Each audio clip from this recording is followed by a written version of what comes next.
You searched how to buy shares of Grammar AG, and this video shows a neutral, educational walkthrough of that process. Grammar AG is a German automotive supplier focused on vehicle seating and interior components, listed on Xetra under the ticker GMMMDE. This is educational content, not financial advice.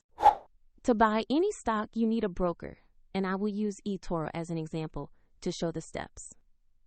After registering, you will need to verify your account with an identity document and add funds before you can place an order. Use the platform search box and type the ticker GMM.de to locate the Grammar AG listing on Xetra.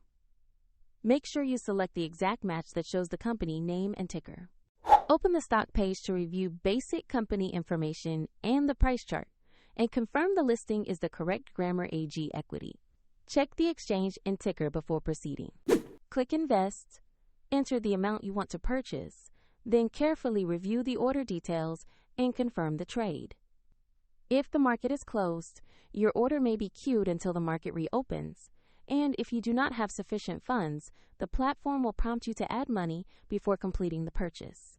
After the order executes, your new position will appear in your portfolio where you can monitor it. If you want to review the example platform, the link to eToro is in the description below.